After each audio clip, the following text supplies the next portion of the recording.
मित्रो, एक म्हण आहे आपल्याकडे, कोल्ह्याला द्राक्ष आंबट. म्हणजे तो एक कोल्हा होता, द्राक्षाचा घड जो उंचावर होता. ती द्राक्ष खाण्याच्या प्रयत्नात त्याने एवढ्या उड्या मारल्या, एवढी आपटली, पण आपटूनही ती लाल झाली, पण ते द्राक्ष काही मिळाले नाही. आणि त्यामुळं खजील झालेला कोल्हा जेव्हा तिथून बाहेर पडला, तेव्हा समोरून येणाऱ्या त्या द्राक्षाच्या मळ्याच्या त्या रखवालदाराला तो म्हणतो, अरे दादा, तुझी द्राक्षच आंबट आहेत. आणि तो रखवालदार हसत हसत पुढे निघून जातो. असेच काही कोल्हे आपल्या महाराष्ट्राच्या राजकारणातही आहेत. आणि त्यांना जे फुटेज हवं असतं ना, राजकीय मायलेज मिळायला हवं असतं, ते मिळत नाही, द्राक्षरूपी मायलेज. त्यामुळे ते मायलेज हे आंबट ठरतं, म्हणजे ती द्राक्ष आंबट ठरतात. मग काय होतं, ती ज्याला मिळतात तो नालायक असतो, तो बेकायदेशीर असतो. तसंच काल घडलंय, म्हणजे ते सतत घडत असतं म्हणा आपल्या महाराष्ट्राच्या राजकीय पटलावर. असे अनेक कोल्हे आहेत. त्यातला एक कोल्हा जो सकाळ सकाळी येतो, त्याची कोल्हेकुई आपल्याला ऐकावी लागते. त्या कोल्हेकुईचं म अशा अनेक बाराखडी असतात, आणि त्या बाराखडी ऐकल्यानंतर आपलं जे भाषेचं ज्ञान जे आहे ते असं समृद्ध होतं. मग त्या जोरावर आपण दिवसभर अशी काही पत्रकारिता करतो की सायंकाळी 6च्या ठोक्याला चाय आणि बिस्किटं मिळतात. हा सगळा सिनॅरिओ गेल्या काही दिवसांपासून पुन्हा पुन्हा पुन्हा पुन्हा रिपीट होतो. 3 दिवसापूर्वी एकनाथ शिंदे, महाराष्ट्राचे मुख्यमंत्री, जयपूरला गेले होते. कशासाठी? तर राजस्थानच्या विधानसभेच्या निवडणुका तिथे सुरू आहेत, आणि एक दिवस आधी त्या प्रचाराचा जो समारोप होण्याच्या एक दिवस आधी जयपूरमधल्या हवामहल विधानसभा मतदारसंघातले बालमुकुंदाचार्य जे उमेदवार आहेत भाजपचे, त्यांचा प्रचार करायला महाराष्ट्रातून एकनाथ शिंदे गेले.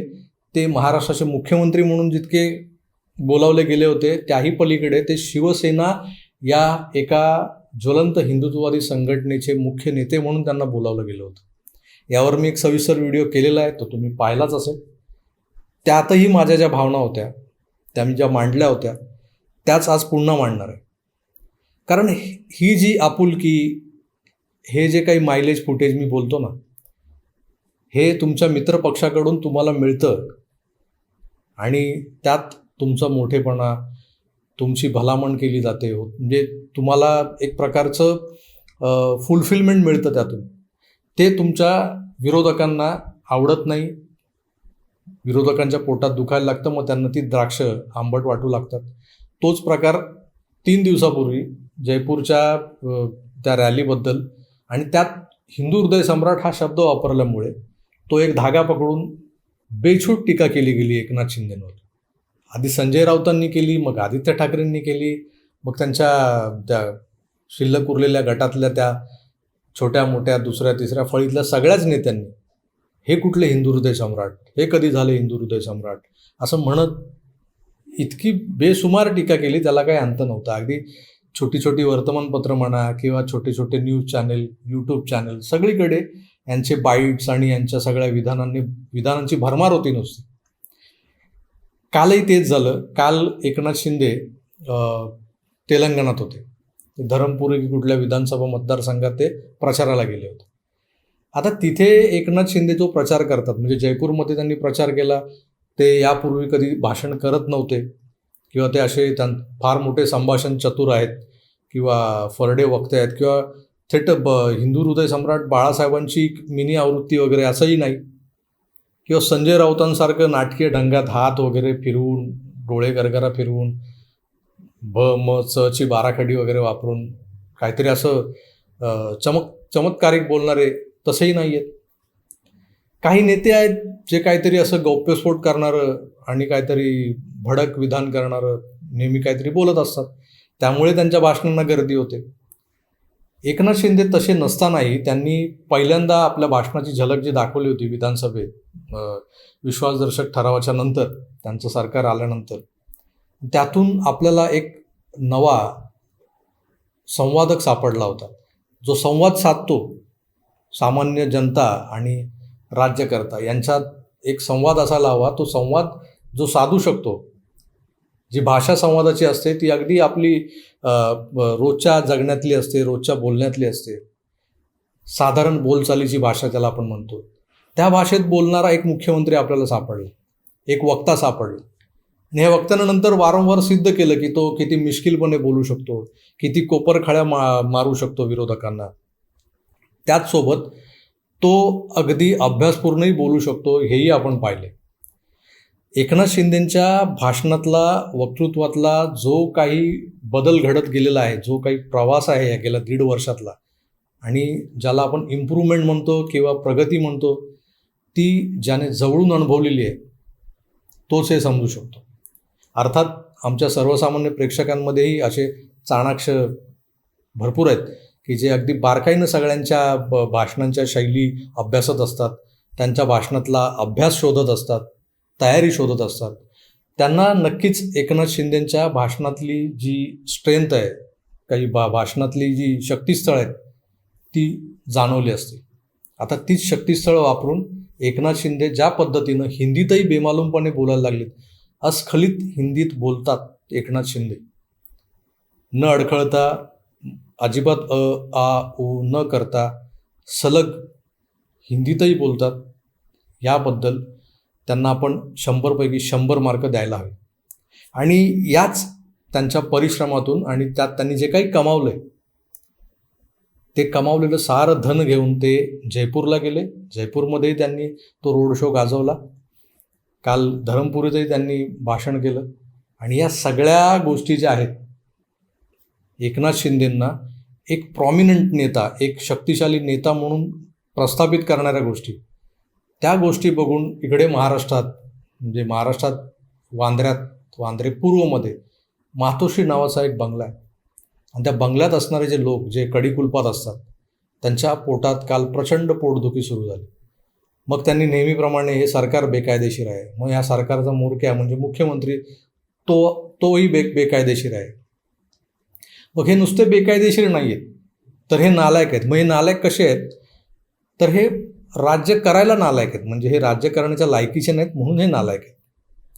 का नाही आहेत, तर काल परवा 2 दिवस जो अवकाळी पाऊस पडला, शेतकऱ्यांचं अतोनात नुकसान झालं. मी कालच्या व्हिडिओतही बोललो आहे की शेतकऱ्यांना इशारा होता हवामान खात्याचा की या विकेंडला, म्हणजे आठवड्याच्या शेवटी 3 दिवस पावसाचं अनुमान आहे, पाऊस पडण्याच्या शक्यता आहेत. तरीही काही लोकांनी त्याकडे दुर्लक्ष करत आपला तयार झालेला माल उघड्यावर टाकला.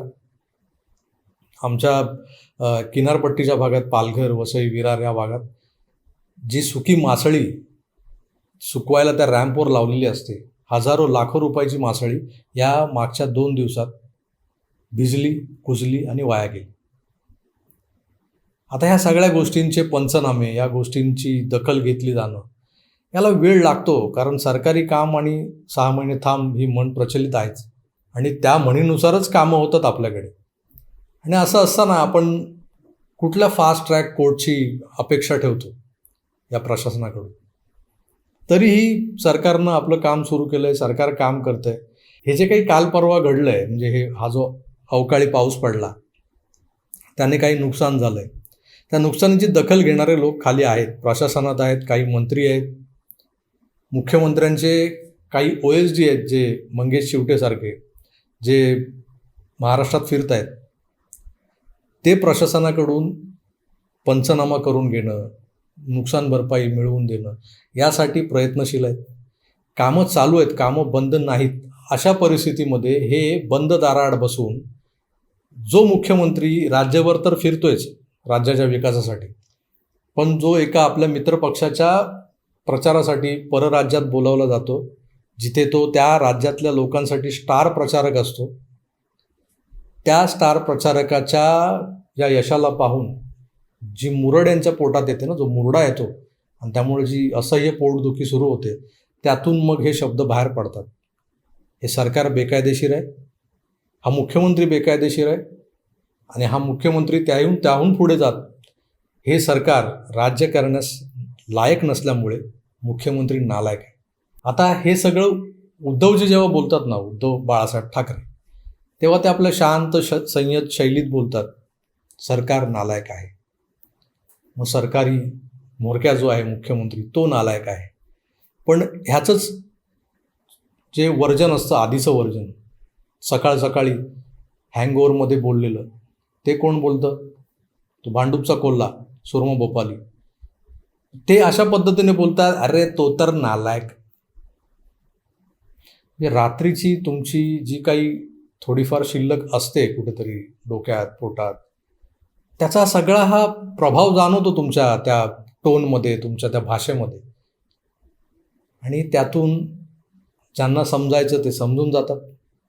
हा जो काही विधवा विलाप चालवलेला असतो ना, की हे सरकार बेकायदेशीर, हा मुख्यमंत्री नालायक, एकनाथ शिंदे नालायक, यातून तुमचं फ्रस्ट्रेशन दिसतंय, यातून तुमची पोटदुखी दिसते, यातून तुम्हाला कोल्ह्याची उपमा द्यावी लागते की तुम्हाला ही द्राक्ष आंबट लागतायत म्हणून तुम्ही कोल्ह्याप्रमाणे कोल्हेकुई करताय, की ही मला न मिळणारी जी द्राक्ष आहेत ती आंबटच आहेत. एकनाथ शिंदे नावाचा कोल्हा ती द्राक्ष उंच उडी मारून मटकावून गेला, त्याला ती गोड लागली. आमच्याने काही तिथपर्यंत पोचता आलं नाही, त्यामुळे आम्हाला ती द्राक्ष मिळालीच नाहीत आणि यापुढे ती मिळतील की नाही याबद्दल शंका वाटू लागली.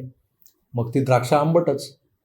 मित्र, ही द्राक्ष जी आंबट आहेत, जी या मातोश्रीवरच्या भालदार चोपदारांना सातत्यानं आंबट लागत आलीत आणि त्या आंबट द्राक्षांमुळे त्यांचं आम्लपित्त एवढं वाढलं आहे की त्या आम्लपित्ताच्या हँगओव्हरमुळे त्यांच्याकडून हे असे शब्द बाहेर पडायला लागले, बेकायदेशीर, नालायक. आता तुम्हीच यावर काय तो विचार करा आणि कमेंट्समध्ये नक्की कळवा की जो काही अवकाळी पाऊस झाला मागच्या 2 दिवसात, त्याला खरोखरच एकनाथ शिंदे जबाबदार आहेत का? हा निसर्ग नियम आहे, ज्याला आपण आसमानी म्हणतो, की आसमानी आलेलं संकट आहे ना, हे आसमानी संकट आहे, सुलतानी तर नाही आहे. हा बेकायदेशीर सुलतान, जो नालायक सुलतान बसला आहे महाराष्ट्राच्या मुख्यमंत्रीपदी, त्याने काही फरमान काढून हे काही संकट महाराष्ट्रावर ओढावलेलं नाही. हे आसमानी संकट आहे. त्या आसमानी संकटाचा सामना करताना सत्ताधारी आणि विरोधक यांनी एकत्र येऊन सामंजस्याने या सगळ्या गोष्टीला सामोरं जायचं असतं. जा की तुम्ही त्या ज्या शेतकऱ्यांचं नुकसान झालं आहे त्या शेतकऱ्यांच्या बांधावर जा, त्यांचे पंचनामे योग्य वेळेत योग्य पद्धतीने होत आहेत की नाही हे पहा. विरोधी पक्षाचं जे काही कर्तव्य आहे ते निभवा आधी आणि मग तुम्ही सत्ताधाऱ्यांकडे बोट दाखवा. तुम्ही बसता घरात आणि जे बाहेर फिरतात त्यांना तुम्ही नालायक म्हणता. कोण लायक आणि कोण नालायक याचा जो काही फैसला आहे तोही जनता करेल. आणि मला वाटतं लोकसभेच्या निवडणुकांचं बिगुल वाजणारच आहे.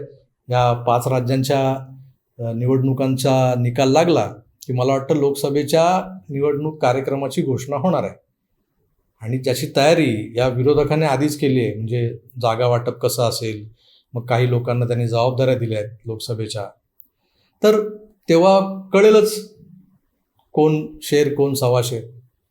त्यामुळे आपणही तुर्तास त्या घोडा मैदान जे जवळ येत आहे त्याची वाट पाहूया आणि इथेच थांबूया. पुन्हा भेटूच, विषय बरेच आहेत. तोवर आपली काळजी घ्या आणि पाहत राहा AKRDG9. धन्यवाद, नमस्कार.